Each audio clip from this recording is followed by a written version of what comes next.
जनाब, we have with us उज़मा Hasan. अब से थोड़ी देर में साकिब सबीर भी हमें ज्वाइन कर लेंगे। अस्सलाम वालेकुम। मेरिया, so thank you so much for having me. Thank you so much for coming. हम बहुत अरसे से उज़मा के पीछे पड़े हुए थे बिकॉज आई एम पर्सनली, मैं उज़मा की एक्टिंग की इतनी फ़ैन हूँ कि चाहे वो उल्लू बराए फ़रोख्त हो और चाहे उसके बाद फिर भी जो उन्होंने भी दिल वाली गली में काम किया था, लेकिन जो खई में जो उनका कैरेक्टर था, वाओ उज़मा, मैं तो हम लाइक फ़ैन अभी। Very intense, very intense. और वो कहते हैं ना, जो हम बचपन में जो आर्ट फिल्म्स बनती थी, जो हम हमसाय मुल्क की देखते थे, उसमें बड़ी इंटेंस एक्टिंग होती थी, वो आप ना झलक दिखाती हैं। एक्टिंग में तो बात करूंगी, लेकिन मुझे बताएं, ये जो आपका शौक है कि जो आपको जानवरों से इतना प्यार है, और जो स्पेसिफिकली ये नहीं कि आप पालतू बिल्लियाँ हो, जो आपने बाहर की जो स्ट्रे कैट्स होती हैं उनके साथ भी इतनी मोहब्बत करना, ये जज्बा वैसे कहाँ से आया? ये एक तो पहली बात है, आई थिंक मैं पर्सनली बिलीव करती हूँ ये मेरा शौक नहीं है। I think it's a gift and I was born with it. मुझे तमाम जानवरों से बहुत प्यार है। हाँ, मैं रेप्टाइल्स से बहुत, मुझे फोबिया है, तो it's not that I hate them, I am just scared of them. लेकिन यानी कि छिपकलियाँ, किरलियाँ, snakes and some, like they're very scary to me, so I have a phobia. They are scary, but not to a lot of people. लोग वो भी पालते हैं। हाँ। लेकिन I just believe that animals and children, इससे ज़्यादा pure souls दुनिया में नहीं हैं। They are honest about what they're feeling. और वो जो, अगर आप एक कुत्ता है ना, वो कहावत है कि if you pick up a starving dog and make him prosperous, he will never bite you. Principal difference between man and dog. क्योंकि अगर आप कुत्ते को एक दफ़ा रोटी खिला देंगे ना, वो सारी जिंदगी आपको याद रखेगा, सारी जिंदगी आपसे वफा करेगा। How many human beings can you say that about? No, not even one. मुझे तो कोई याद ही नहीं आ रहा। Not that I'm a misanthrope कि मुझे मतलब ह्यूमन रेस से कोई, लेकिन मैं समझती हूँ कि इस दुनिया में अगर अब ख़ास तौर पे देखा जाए, आप ग्लोबली देखें, जियोपॉलिटिकली देखें, एनवायरमेंट के हिसाब से देखें, the kind of destruction that the human race has caused, no animal has ever done that. People can be evil, but animals can never be evil. They are never evil. They are just animal है, ऐसे animal जहाँ जब लोगों के सामने बात आती है। देखिए तो क्या सीखा आपको आपके इस मोहब्बत ने, जो आपको आपके जानवरों से है, इसने क्या सिखाया वैसे? I think it's one of the gifts that I'm most grateful for. क्योंकि it brings so much empathy to you. अगर आप में empathy है, आप किसी और की तकलीफ को समझ सकते हैं। किसी जानवर की तकलीफ जो आपसे मतलब लैंग्वेज में बोल नहीं सकता, वो they can't communicate with you the way humans can communicate with you. लेकिन अगर आप उसका दर्द, उसकी तकलीफ समझ सकते हैं, तो मेरा ख्याल है कि आपको इंसानों की तकलीफ समझने में कोई दिक्कत नहीं होगी। And it makes you a much better human being. And selfishly speaking, I think it has greatly helped me in my craft. क्योंकि एक्टिंग में अगर आपके पास एम्पैथी नहीं है और क्रिएटिविटी नहीं है, इमेजिनेशन नहीं है, तो आप कैसे किसी और की जगह अपने आप को रख के उसकी फीलिंग्स को फील कर सकेंगे? बात तो सही। उसमें तो कितनी बिल्लियाँ आपके पास? मेरे पास फिलहाल I have 5 rescue cats. One of my cats recently passed away. She was 14. मैंने उसको मेन रोड के बीच में वो बैठी हुई थी as a small kitten, so I picked her up. I have a 13-year-old. I found him with a broken spine. उसकी टांग में पैरालिसिस था, he couldn't walk. और लोग अक्सर कुछ ऐसा होता है, रोड किल्स होती हैं, उनको छोड़ देते हैं ना, they don't bother with them. Oh my God. So 4 of them are 4 years old. They're black cats. काली बिल्ली को पता नहीं खुदा जाने क्यों लोग बहुत डरते हैं। सुपरस्टिशंस है ना लोगों की। बिल्कुल बिल्कुल। तो they're just as loving, they're just as beautiful. And एक रिसेंटली मैंने अभी उठाई, आपने से बात की, मुझे सॉरी बात कट कर ली, मेरी दोस्त है, उसको बहुत शौक था तो बिल्लियाँ, तो उसने बिल्लियाँ भी जो काली बिल्लियाँ होती थी सीव्यू की सारी, उसने वो इकट्ठी की और उनको पाला, फिर उनको घंटी डाली, उनके ऊपर लिखा भी इनके से खो जाए तो ये मेरा एड्रेस है। और मैं अक्सर उसकी अम्मी को देखती थी, आंटी ने कभी अपने बच्चों की नज़र नहीं उतारी होगी, उनकी नज़र उतार देती थी, कितनी प्यारी लग रही है आज मेरी बच्चियाँ, तो मैं कहती आंटी। मैं समझती हूँ मेदिया कि जिंदा जो भी चीज़ है ना, इंसान है, जानवर है, even a plant, आप उसको if you love it, if you take care of it, वो खिल जाएगा, इट विल ब्लॉसम। और अगर आप बेहद खूबसूरत चीज़ को भी घर पे ले आएंगे, बेहद खूबसूरत इंसान को भी उसको बुरी तरह ट्रीट करेंगे, वो मुरझा जाए। This is so deep, this is so deep. Saqib Sameer जनाब हमारे एक और जबरदस्त। अस्सलाम वालेकुम साकिब, गुड मॉर्निंग। वालेकुम अस्सलाम, कैसे आप? ठीक ठाक हैं? अल्लाह का शुक्र है, ठीक। जनाब आप पहले नहीं पहुंचे जब मैं आपकी तारीफें कर रही थी, मैं कह रही थी कि आज के जो मेरे दोनों जो गेस्ट हैं जनाब, क्या कमाल, मैच्योर और जबरदस्त। वो कहते हैं एक्टिंग की दुकान है दोनों। बस वो उज़मा जी का कहना था कि मैं पहले अकेली जाऊंगी, मुझे बात करनी है, रहने दो उसके बाद भाई, मुझे बैठ के आपकी तारीफें सुननी पड़ी है यहाँ पे। मैं तो पहले यहाँ खड़ा हुआ था, इंतजार कर रहा था। साकिब ने कभी ना अपने पैरों पे पानी नहीं पड़ने देना। ओहो, आप He's दोनों got an साथ काम answer भी, for everything।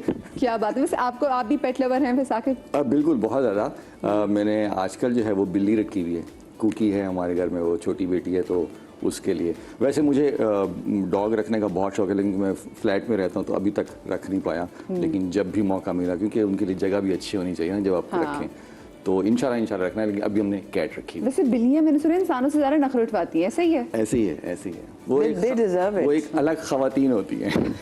अरे अपनी जगह पे अपनी जगह पे वो एक खवातीन होती कहते हैं dogs have owners, cats have staff.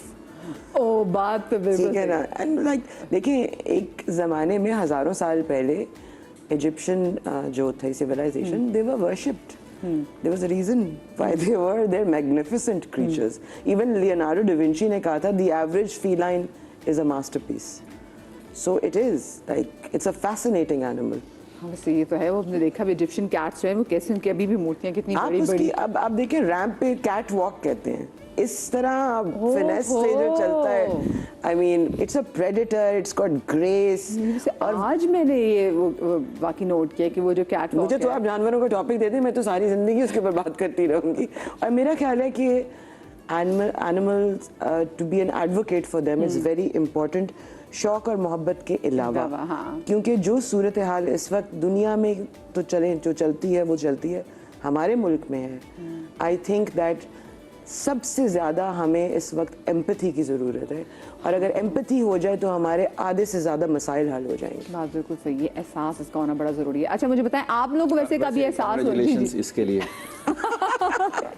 क्योंकि कहते हैं मुबारकबाद देनी चाहिए, कुछ भी हो कि इससे ज़्यादा नहीं हुआ। हाँ, इससे ज़्यादा नहीं हुआ। मुबारक हो कि इससे ज़्यादा नहीं हुआ, अल्लाह का शुक्र है इतना हुआ। हाँ वैसे एग्जैक्टली, मैं भी अल्लाह का बड़ा शुक्र अदा करती हूँ। Glass half full, Saqib Sameer the paragon of positivity. आज हमने बाकी यही सीखते हैं कि जो पॉजिटिविटी है इसकी भी हमारी ज़िंदगी में एक तो एहसास और जो पॉजिटिविटी की बड़ी जो है कमी है। वैसे आप लोगों को कब एहसास हुआ था कि आप लोग इस फील्ड के लिए परफेक्ट हैं? ये मतलब एहसास जो है बहुत देर से हुआ। मतलब ये आप कहें कि अभी तक जो है ना उस पर यकीन नहीं रखना चाहिए, क्योंकि ये काम जो मतलब है आपने थिएटर भी कर दिया, उस सब के बाद अभी यकीन नहीं रखना चाहिए। हाँ, क्योंकि ये काम है रोजाना सीखने वाला। ये वो काम नहीं है कि मैं कहूँ कि ओके अब मुझे आ गया है, नहीं, ये तो रोजाना सीखना है, रोजाना सीखना। कभी कुछ नया एक्सप्रेशन, कभी कोई नया जेस्चर, तो वो लगता है कि कुछ नया सीखता तो वो ये तो पहले आता ही नहीं था, तो मतलब पहले नहीं आता था, अब आना शुरू हुआ। पहला ऑडिशन याद है आपको? पहले ऑडिशंस कहें, मतलब एक ऑडिशन थोड़ी, किस चीज़ के लिए? थिएटर के लिए था या उसके ड्रामे के लिए था? देखिए थिएटर में तो हमेशा से क्या कहते हैं आपका ऑडिशंस होता है, फिर उसकी रिहर्सल्स होती हैं, वो तो हमेशा से। और मैंने 5 साल सिर्फ थिएटर ही किया, 2010 से लेकर 15 तक। फिर 15 से मैंने फिर वो टीवी स्टार्ट किया। टीवी में ऑडिशन की ज़रूरत इसलिए नहीं पड़ी क्योंकि जितने भी डायरेक्टर्स थे वो थिएटर देखने आते थे, तो उन्होंने वहाँ से पिक किया, तो वो इसलिए टीवी पे ज़्यादा ज़रूरत नहीं पड़ी, वो जानते थे। लेकिन वही है कि रिहर्सल्स की ज़रूरत पड़ती थी ताकि वो कैरेक्टर बनाने के लिए, वो इसलिए काफ़ी पहले स्क्रिप्ट लेकर उस पर काम करना, वो एक आदत है जो कि इनकी भी है, देखता हूँ मैं। तो वो एक ज़रूरत है, वो हर किसी की ज़रूरत है, और वो आप सब करते भी हैं ज़्यादातर, वो अपने तौर पे करते हैं, वो वहाँ आके नहीं करते। लेकिन वो किसके लिए था? वो कैसा ऑडिशन था? पास हुए थे, फेल हुए थे, क्या हुआ था? मुझे क्या कहते हैं थिएटर का जो पहला ड्रामा था उसका ऑडिशन याद है, क्योंकि तब बिल्कुल ही थिएटर मैंने नहीं किया था। फिर वो होता है ना, एक के बाद दूसरा, दूसरे के बाद तीसरा होता है।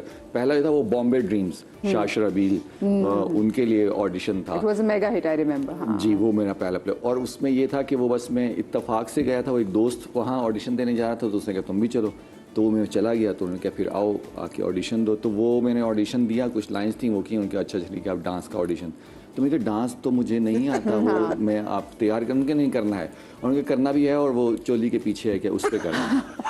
तो वो सब कोरियोग्राफर ही बैठे हुए थे, पूरा मतलब एक हॉल था, वो सब था। तो मैंने कहा नहीं, उस पर फिर मुझे टाइम तो देना, अब ये तो नहीं कह सकता कि ये क्या बेहूदगी है, सारी बात है, वो शाशर अबील है।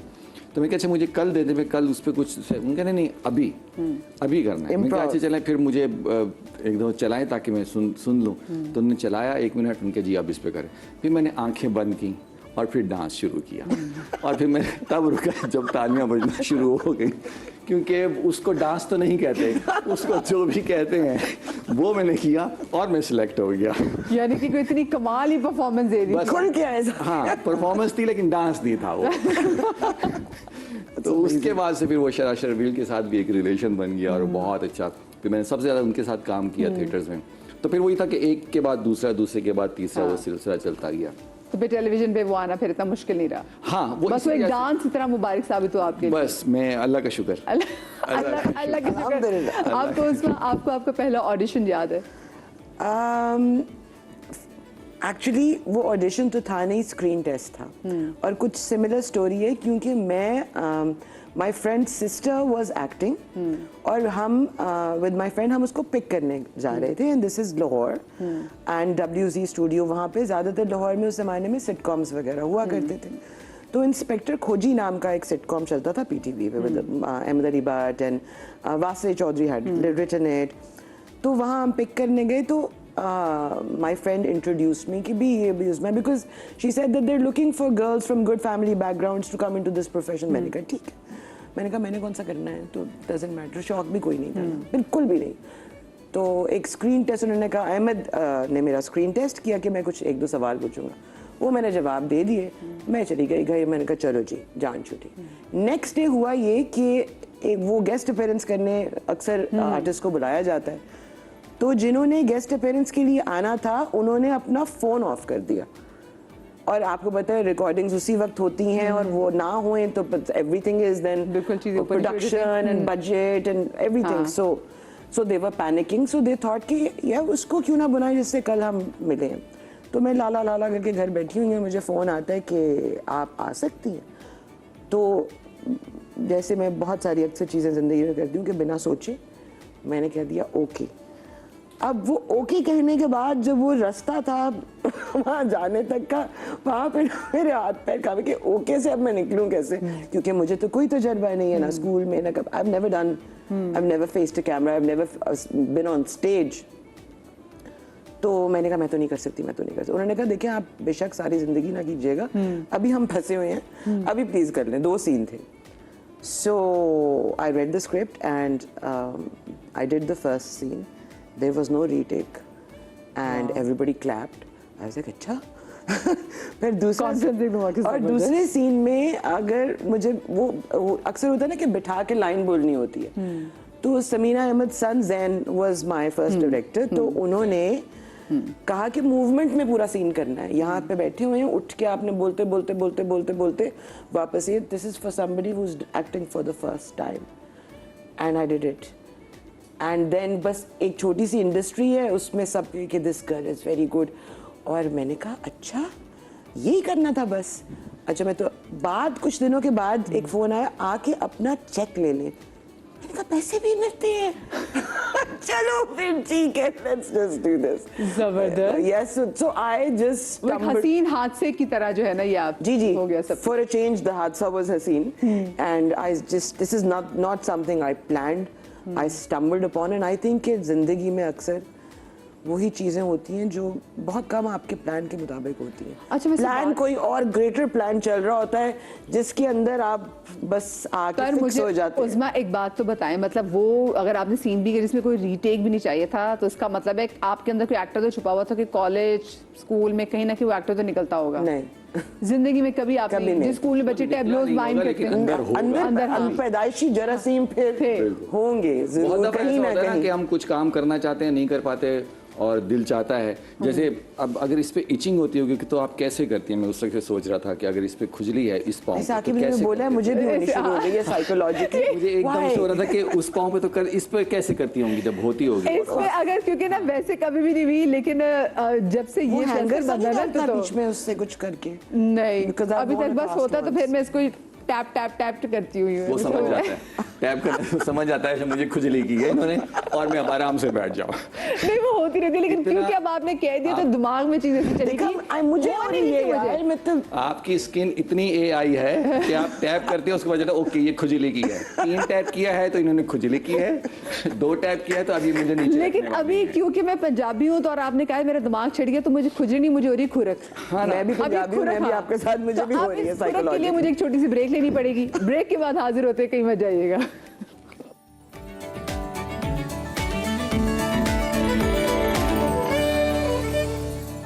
जी welcome back after the break.